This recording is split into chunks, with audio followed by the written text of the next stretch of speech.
Nouvelle édition sur la télévision Labari, mais d'abord les titres. Les Nigériens continuent à soutenir les forces de défense et de sécurité engagées dans la lutte contre Boko Haram. Le Parti pour la justice et le développement PJD Hakika organise une marche pacifique en faveur des soldats demain dimanche. Il a plu ce matin à Niamey dans certains quartiers, une pluie qui s'explique par la présence d'un vent humide, nous dira un météorologue.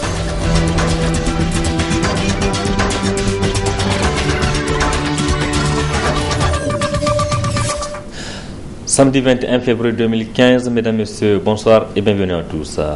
Direction d'Ifa où 7 soldats nigériens et 14 terroristes ont été tués dans une attaque de Boko Haram hier vendredi à Karamga, un village situé à une trentaine de kilomètres de Bosso vers la frontière du Nigeria. Et pour remonter le moral des soldats nigériens en guerre contre Boko Haram, mais aussi pour soutenir la population de la région de Difa, le président de la République Issoufou Mahamadou s'est rendu ce samedi à Difa où la vie reprend petit à petit. Les forces de défense et de sécurité du Niger sur le front contre Boko Haram continuent, je le disais, de recevoir le soutien des Nigériens. Le Parti pour la justice et le développement PJD Hakika organise ce dimanche une marche pacifique suivie d'un meeting à la place de la concertation. Ce parti invite tous les Niaméens à y prendre part. Nasser Dantofo et Soumel Abdellah. La marche suivie du meeting qu'organise le Parti pour la justice et le développement PJD Hakika intervient dans un contexte socio-sécuritaire dégradé avec les attaques du groupe terroriste Boko Haram dans la région de Difa. Des attaques dont les conséquences sont incalculables pour les habitants de cette région. PJD Hakika appelle à manifester pour soutenir nos forces de défense et de sécurité et dénoncer le va-t-en-guerre de M. Mahamadou Issoufou et sa mauvaise gestion. Le présidium du Parti pour la justice et le développement, PJD Hakika, vous convie à une marche suivie de meeting de la place Toumo à la place de la concertation demain matin. Malgré les actes de sabotage et de démobilisation, les Nigériens ont décidé de répondre à la marche pacifique pour montrer leur acte de patriotisme.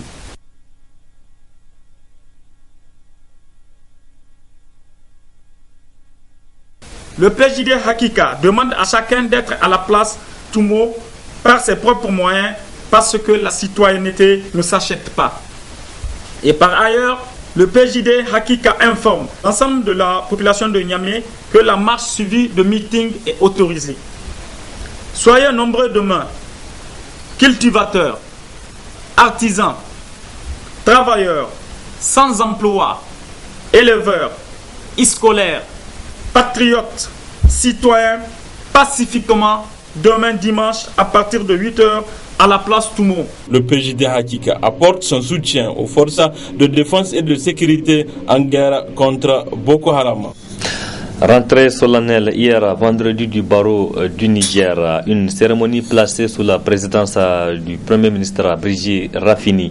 Étaient présents à cette cérémonie les bâtonniers de l'UMOA et ceux de certains pays de l'Afrique centrale et de l'Europe, précise Michel Dedi et Ibrahim Abdou.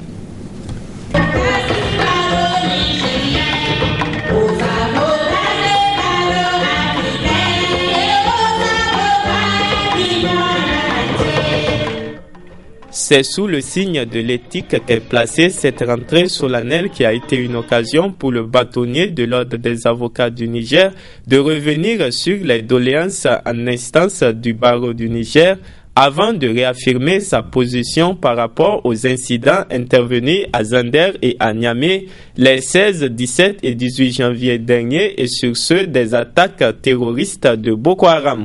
Et les violences dernièrement exercées sur les journalistes, tout comme celles faites sur les biens et les corps de certains de nos concitoyens, ne doivent aucunement rester impunis.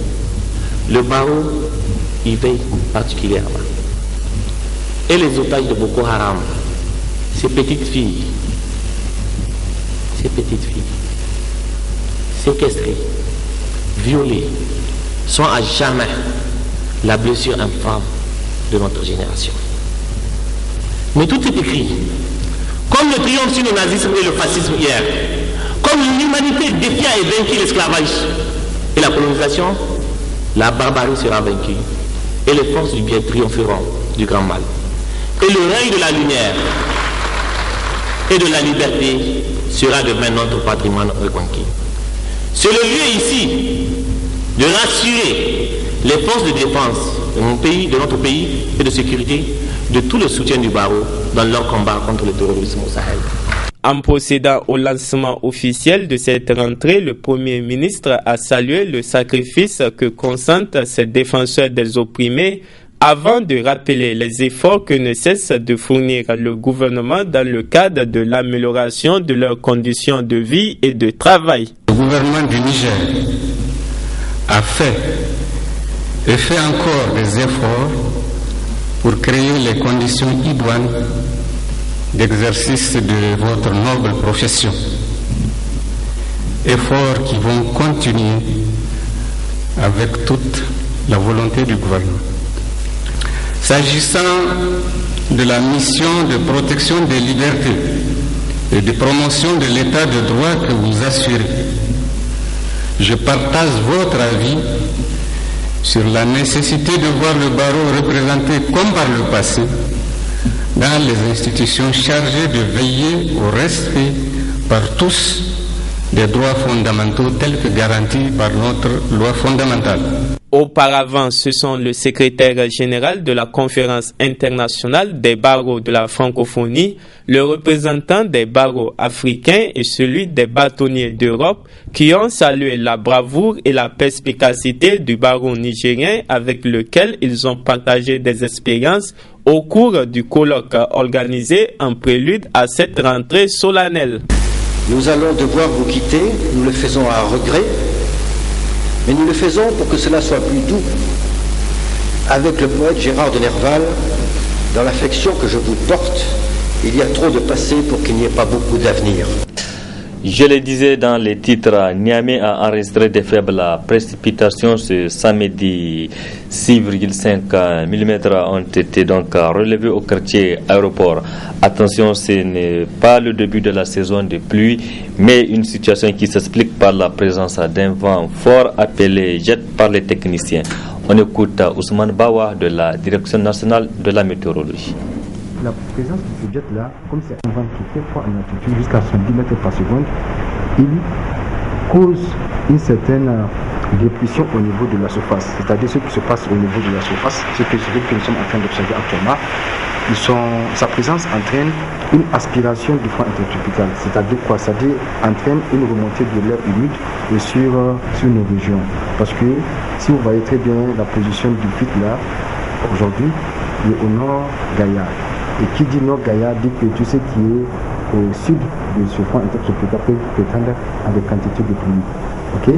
Donc, cette situation-là a créé de plus une dépression au niveau de la boucle du Niger, dépression, ce qui a entraîné la présence de quelques orages tsunami. Et c'est ces orages-là qui ont occasionné ces quantités de pluie tsunami et aussi des traces un peu partout sur la ville. Donc, ce que nous pouvons dire de façon générale, c'est une situation qui est passagère. Maintenant, ici, je suis au samedi aujourd'hui à 6h. Si je fais un peu d'animation, vous remarquez que le jet là est en train d'avancer. Vous voyez? Donc, les prochains 24 à 48 heures, la situation va se décanter, c'est-à-dire que nous allons observer la forte chaleur, l'insolation et aussi un peu la poussière. Et présentement, ce qui se passe au niveau des régions est du pays, un peu sur les régions est du pays, il y a la présence de la poussière, et sur les régions ouest, nous avons cette couverture nuageuse. Donc, par exemple, ce matin à 10h, heure locale, vous remarquez très bien qu'il y a de la brume sèche même sur Gouré, un peu sur 700 mètres à Gouré, 600 mètres à Magala, 900 à Agadez, 4000 mètres à Méné et 2000 mètres à Difa.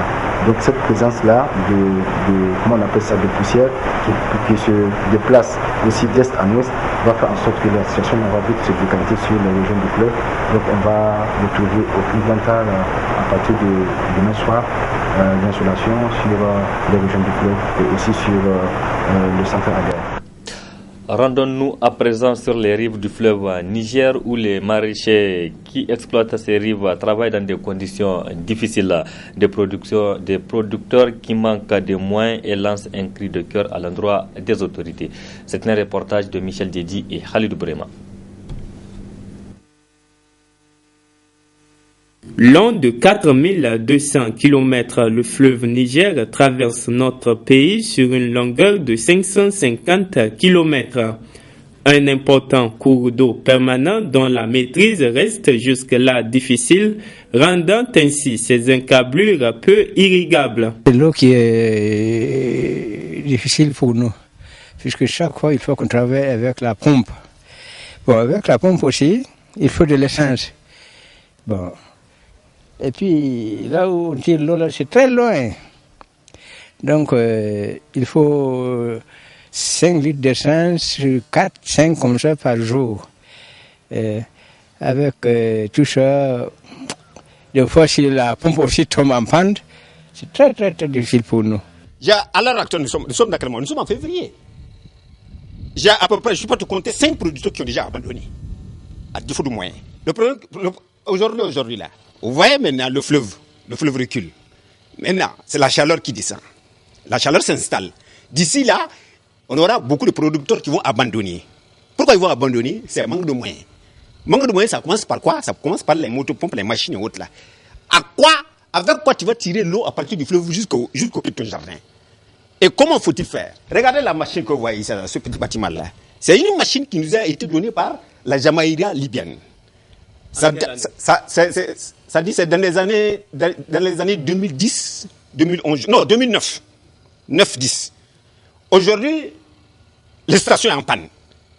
À l'époque, tout allait bien. Les Libyens nous ont pris ça en main. Le petit marché, c'est un marché de légumes. Ouais, tout qui est parti d'ici. Par manque d'harmonie, aujourd'hui maintenant, les stations sont en panne.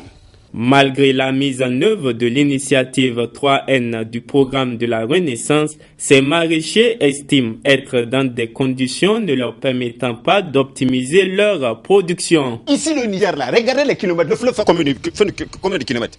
Plus de 600 kilomètres dans le fleuve. Tu ne peux jamais voir une production qui est au bord du fleuve qui va te faire 5 kilomètres. Il n'y en a pas. Que ce soit rizière, que ce soit maraîchère et autres là. Il n'y a pas au bord du fleuve une production dont tu peux voir qui peut te faire 5 km au pied du fleuve. Il n'y en a pas. Ça fait combien d'années? Plus de 37 ans, moi, je fais le jardinage. Je n'ai jamais vu un homme politique qui est venu me dire, voilà, Hassan Gama, c'est ça là, débrouille-toi avec. Personne. Au Burkina ici. Allez-y, voilà, c'est pour le barrage même que exploitent même les Burkinabés entre eux là. Allez-y voir ce qui se passe là-bas. C'est l'air tomate et l'air légumes là qui viennent ici à Niamey. Carburant même que nous exploitons ici, là, ça nous coûte combien? Ça nous revient cher. Vu l'importance des légumes dans l'alimentation moderne, surtout en cette période de chaleur, et les sources de revenus que ces cultures de contre-saison génèrent à leurs producteurs, il urge que ces maraîchers soient davantage assistés dans leurs activités pour une meilleure performance de leur production. On les voit tout au long du tronçon Niamey-Dosso, ce sont les vendeurs de volailles sur la route nationale numéro 1. Une activité rentable pour ces personnes des villages situés à la proximité de la route. Nos reporters Asmana China et Ibrahim Abdou les ont rencontrés. Voici ce qu'ils nous rapportent. Dans les zones rurales, la proximité avec la route nationale numéro 1 est une bonne occasion pour certaines personnes d'exercer des activités génératrices de revenus. Par exemple, sur le tronçon Niamey-Burning-Gorée, à longueur de journée, des hommes et des femmes s'arrêtent au bord du goudron avec leurs volailles pour vendre aux passagers. Je m'appelle Moussa, je suis le vendeur de la volaille. Nous portons dans des villages comme Fabriqué et Tchankargui, acheter de la volaille et revendre ici au bord du goudron. Nous achetons à 2500 francs l'unité pour revendre à 2750, donc avec un peu de bénéfice. Vraiment, notre activité, ça marche. Il n'y a pas de problème. On remercie Dieu. Selon ses clients, ici, les prix de la volaille sont abordables.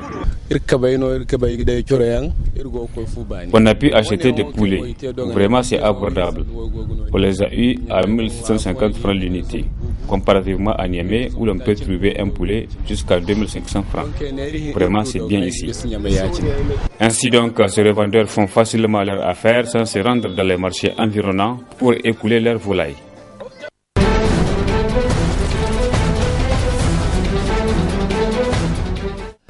La Grèce écope de 4 mois avec sursis, une formule qui résume le bilan de la réunion des ministres de la zone euro à Bruxelles. Les partenaires européens ont donné à la Grèce jusqu'à lundi soir pour présenter une liste de réformes. Si ces réformes sont jugées insuffisantes, la Grèce aura 4 mois pour négocier un prolongement du plan d'aide financier actuel.